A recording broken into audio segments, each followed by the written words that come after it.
আবু বকরের সম্মান কত? ওই জিবরাইল তোমার থেকেও বেশি। চিৎকার করে বলেন সুবহানাল্লাহ। ওই পয়গম্বর আমার থেকে বেশি কেমনে হয়? আমি তো আল্লাহ তাআলা নির্বাচিত 4 জন ফেরেশতার মধ্যে একজন। হ্যাঁ, তোমার থেকেও বেশি। আবু বকরের সম্মান শুধু তোমার থেকে বেশি নয়, তোমার থেকে কোটি কোটি গুণ বেশি। বলে পয়গম্বর কেমনে?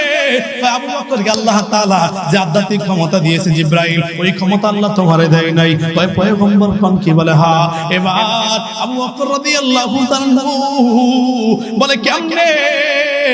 সকালবেলা তুমি আবু বকরের সামনে যাইবা, আবু বকরের সামনে গিয়া তাকায়া দেখবা, এবার মসজিদে নববীতে জিবরাইল আমিন মানুষের ভেড় ধরে জিবরাইল আমিন পয়গম্বরের সাহাবী আবু বকরের সামনে যায়, কয় ও আবু বকর, আমি আপনার কাছে একটা জিনিস জানতে চাই। বলে কি জিনিস? জিবরাইল রে তো খুঁজে পাই না, জিবরাইল রে তো কোনো জায়গায় খুঁজে পাইতেছি না। ও জিবরাইলের কি সন্ধান আমার একটু দিতে পারেন? এবার আবু বকরের সামনে জিবরাইল আমিন মানুষের ভেড় ধরে গিয়া কয়, ও আবু বকর, জিবরাইল তো খুঁজে পাই না, জিবরাইলের পরিচয়টা, জিবরাইলের সন্ধানটা কি আমার একটু দিতে পারেন? এবার আবু বকর ডাক দিয়া কয়, আপনি একটু বারান্দায় দাঁড়ান, আমি একটু 2 রাকাত নামাজ পড়ে মুরাকাবা করে আল্লাহর সাথে একটু লিঙ্ক লাগাইয়া দেখি জিবরাইলের সন্ধান কোন জায়গায় আছে। এবার আবু বকর রাদিয়াল্লাহু তাআলা নামাজের মধ্যে দাঁড়াইয়া গেছে। নামাজের মধ্যে যখন দাঁড়িয়ে গেছে, 2 রাকাত নামাজের মধ্যে আবু বকর 7 আসমান সফর করেছে, 7 জমিন সফর করেছে, 7টা জান্নাত 7টা জান্নাত 7টা জাহান্নাম সফর করেছে, 8টা জান্নাত সফর করেছে।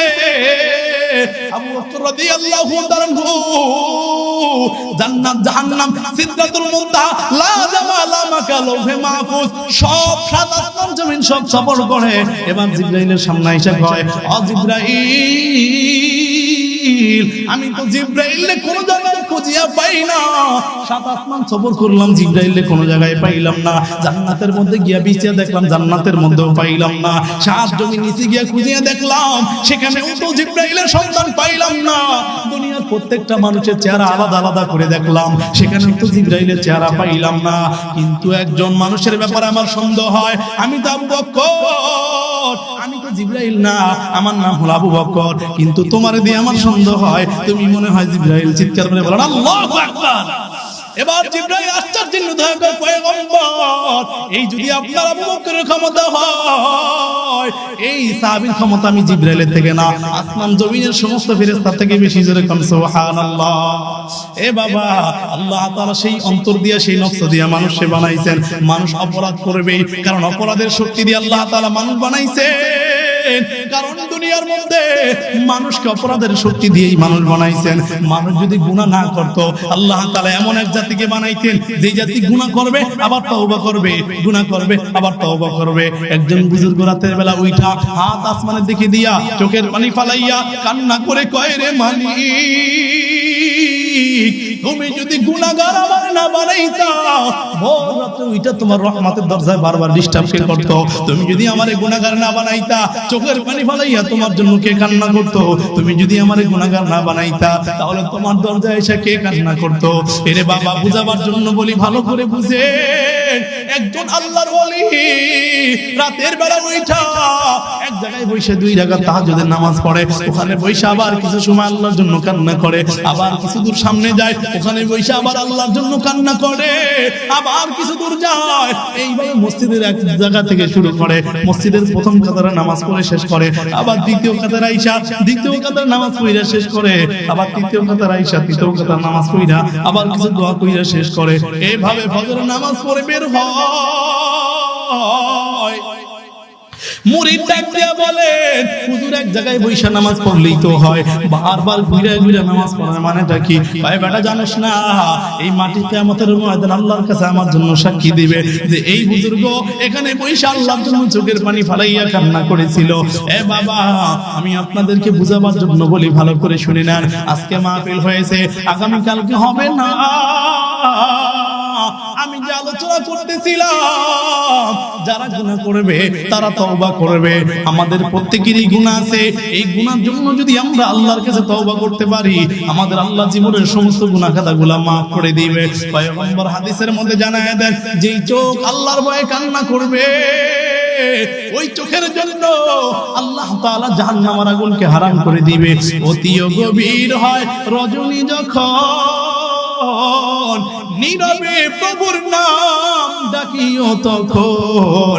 প্রভুর করুণা যদি পাইবারে চাও, ভোর রাতে উঠিয়া প্রভুর গুণগান গাও, ভোর রাতে উঠিয়া প্রভুর গুণগান গাও। এই বাবা, আমাদের গুনাহ আছে না নাই? কথা বলেন না কেন, আছে না নাই? আমাদের প্রত্যেকেরই গুনাহ আছে। এই জন্য আল্লাহর কাছে তওবা করা দরকার, আছে না নাই? কথা বলেন না কেন, আছে না নাই? তওবা করে আবার তওবা ভাঙ্গিলাম, অবশেষে খাঁটি তওবা করিলাম। সবাই অবশেষে খাঁটি তওবা করিলাম। তুমি যদি মাফ না করো মালিক বান্দারে, বলো তোমার বান্দা যাইবে কার ধারে, বলো তোমার বান্দা যাইবে কার ধারে। তওবা করে আবার তওবা ভাঙ্গিলাম, অবশেষে খাঁটি তওবা করিলাম, অবশেষে খাঁটি তওবা করিলাম। আপন হাতে মানুষ আল্লাহ বানাইয়া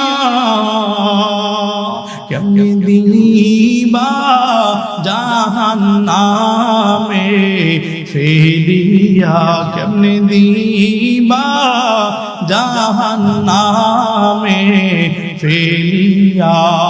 এ বাবা, আল্লাহর কাছে তওবা করলে আল্লাহ জীবনের সমস্ত গুনাহ খাতাগুলো maaf করে আপনার আমার নামটা জান্নাতুল ফিরদাউসের মেহমানদারে খাতায় লেখায় দিবে। জোরে কোন সুবহানাল্লাহ। তো সংক্ষিপ্ত সময় সংক্ষিপ্ত আলোচনা আমি করলাম তওবা নিয়া।